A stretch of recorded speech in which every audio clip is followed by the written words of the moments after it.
Designer?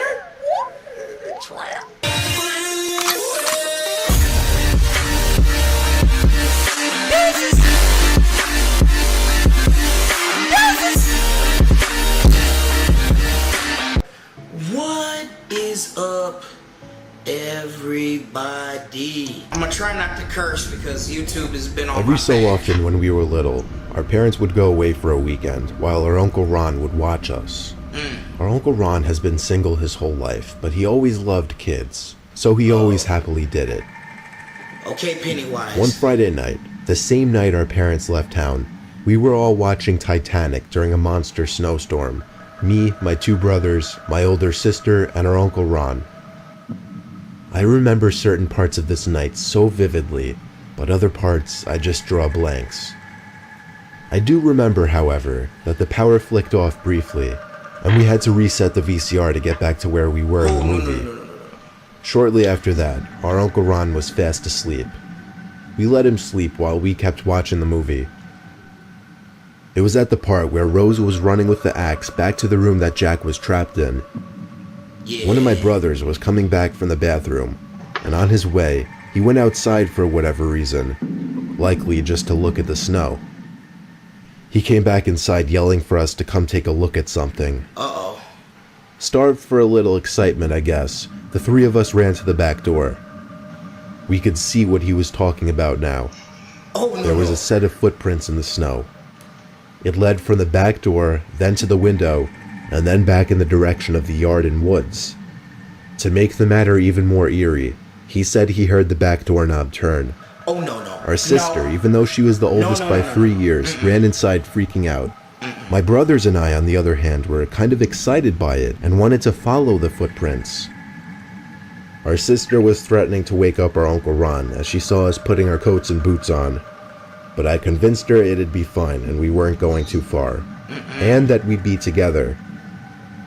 She went back to the living room to watch the movie without us while we all marched out into the cold snowstorm, following the footprints that were quickly filling in with new snow. Oh gosh. The footprints led to the woods in the backyard. The deeper into the woods we got, the deeper the footprints were. We weren't sure if that was because less snow was falling to the ground under the trees, or because the footprints were fresher. We were following those footprints for a while, until finally, we saw where they were leading to. A cabin literally tucked away in the woods. It was dark inside though. No light was emitting from the windows. Never. The footsteps led to the front door of the cabin, but we didn't dare go up to it. Instead, we crept over to the closest window to peer inside. It was too dark to see anything inside though, but we noticed it wasn't actually a glass window. It was just a screen. Then there were two thumps from inside of the cabin, and then the sound of something sliding. We didn't see what caused the sound though. Suddenly one of my brothers screamed and pointed behind us. We turned to see a head poking out from another window of the cabin, but it was so dark all we could see was blackness, no features. Oh my gosh. Then the head disappeared from view as we heard rapid thumping sounds inside of the cabin, and then the front door to the cabin burst open. We all screamed and ran for our dear lives back in the direction of the house, following the footprints. Whoa. I don't think we were actually chased though. The next day we tried taking our Uncle Ron on a hike to that cabin, but we couldn't for the lives of us find it. The creepiest thing to this day, we still live in the same house, and after all these years, we still never came across that cabin again. What? In fact, we can't even find it on maps or Google Earth. If it weren't for the fact that I was with my two brothers, I would question if this ever even happened. Oh gosh. Yeah, this scary stuff, I ain't with it. I instantly regret this. My friends, who I'll refer to as S and J, came along with me on a little camping trip near Blue Mountain National Park. We set up camp near a small pond, just because it seemed like the coolest place to chill. The point of this whole trip was mainly just to get out, drink a bunch of beers with friends, and chill. I cracked open my second Budweiser, laughing it up with S and J, talking about some of our other friends, with music playing in the background, overall just having a good time. Then, however, I saw S reach over for the speaker and turn it down all the way, and then shushed us and pointed out to the pond. S whispered, "Do you guys see that?" Jay and I looked out to the pond. The campfire had a glow that partially reflected on the pond water, but even yet, I couldn't see what he was pointing at. S whispered, "There's something in the water." Oh no. I went into the tent to get the flashlight from my bag. When I came out, S said don't, but I turned it on anyway and aimed it at the pond. The light didn't reveal anything or anyone, but we did all hear the sound of water being pushed, as if someone or something were walking in it. I turned out the light just because I was freaked out and looked at my two friends, who were both wearing cringing faces. I told S to shut off the speakers completely Please now. do. We all sat in our chairs, not really saying much anymore, just listening to the surroundings. About an hour passed, and within that time, nothing happened. So we grew more comfortable again, and things went back to normal. Okay. Eventually, I went to my tent, and S and J went to the tent that they'd be sharing, and we all went to sleep. Okay. Now that I was alone with my thoughts, however, I started thinking of that thing that S said was in the water. He never actually described what it looked like, if it was an animal or a person. My sense of hearing was heightened as I was in a state of alert, and because of that, I heard something from the woods. I sat up, since that always seems to help with concentration. Oh my gosh. I needed to hear one more sound before I could confirm something wasn't right. There was the sound again, much closer now, and I was able to confirm it was a foot hitting the ground. Oh my gosh. Whether it was a person's foot or an animal's foot was still unclear, however. I heard another footstep, this time much closer. Get out. It was clear Run. someone or something was Run, sneaking sir. around our campsite. There was one final footstep. It was really close to the tent. I started texting S, but I was only able to type out the words, "There's something," before the gut-wrenching, blood-curdling scream pierced through the walls of the tent. I couldn't tell if it was the scream of a man or a woman. It's hard to explain, but it was deep enough where it could be a man, but not so deep to the point that it couldn't be a woman. The scream lasted about 5 seconds. Then there was silence. I didn't know if I should get out, call for my friends, or stay silent. I texted S, "Dude, we have to run." He responded, "What was that?" Oh my god. I didn't answer Oh my right away. God. Instead, I tried to Get think of out, what we could please. do. But pretty soon, S texted me again, saying the coast is clear, run for the car.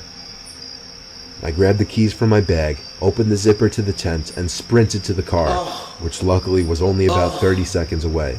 Oh. We stayed in the car all night and went back the next morning for gosh. our stuff, which luckily was all still there. Oh. Still have no idea who, or even dare I Oh say my what that gosh. thing was at our campsite that Never. night. Never. Just happy we got out okay. Yeah. Yeah. No more scary stories. Yeah. Yeah, I'm not gonna go to sleep tonight. Yeah. Yeah, I messed myself up. I really did. Oh, why did I do this, Rashad? Why are Skipping you most of doing the this to background of the yourself? story, I once found myself walking through the woods during a slight It's always drizzle. in the woods. All I had on me was my backpack with a spare pair of pants, a flashlight, a tripod and camera, and some granola bars. I'm a photographer and video editor, and I was recording footage of a forest during rain, a river during rain, and snagging some pictures as well. What type of job is that? Long story short, You a I found forest myself ranger or lost something? trying to find my car. It was the worst day of my life. I was panicking, stressed, screaming to myself in anger, just wanting to find the car. I'd say an hour after getting lost, I started to pick up on noises around me. I don't mean multiple noises at once. I mean at times I'd hear the same noise, just on different sides of me. The noise was footsteps, undeniably. I was starting to panic that I was being hunted by a bear. Uh-oh. That was only at first, though. Uh-oh. I slowed down to quiet my own footsteps so I would more likely hear where the other footsteps were. And when I did, I turned my head as quickly as possible in that direction. I saw half a person's body jumping behind a tree. Oh gosh. Instead of calling out something or confronting them, I did what I still think was the smart thing. I walked away fast, playing it off like I didn't see him. The rain was still coming down lightly, Somebody gotta but get my heart shot. was I'm racing sorry. faster than ever. I checked my phone every 10 seconds and finally got one bar. I stopped walking, wiped the screen of rainwater, and opened maps first thing to find the nearest road, which was very close. I let out a sigh of relief, only to hear footsteps closing in on me from behind. I turned and spotted the person again. It was a man, and I know that in of itself doesn't sound so disturbing, just really sketchy, but I'm telling you, the sight was horrifying. I could only see the man briefly before he jumped behind a tree once again as if he thought I couldn't see him. But he looked huge. Really tall, average build, maybe a little overweight, jeans, and from what I could tell, a dark blue jacket with the hood up, half zipped down, exposing a white shirt underneath. Oh gosh. He also had on glasses, but that's all I got of his Was it face. O.J. Simpson? Who was He was it? hiding behind a tree maybe 15 feet away, and over the sound of millions of raindrops, all I heard was psst, psst. Now I ran. I didn't care anymore. I was borderline about to have a panic attack. I continued running when I found the road. It's I raining. ran until I thought there was no chance of him catching up to me. Then I continued walking until I finally hitched a ride from a passing car, who took me back to where I was parked. I didn't bother mentioning what happened to the driver. I just told him I got lost is all. He went on his way as I got into my car and drove the half-hour trip back home, all the while reflecting on what just happened and my life. Okay, so that's done.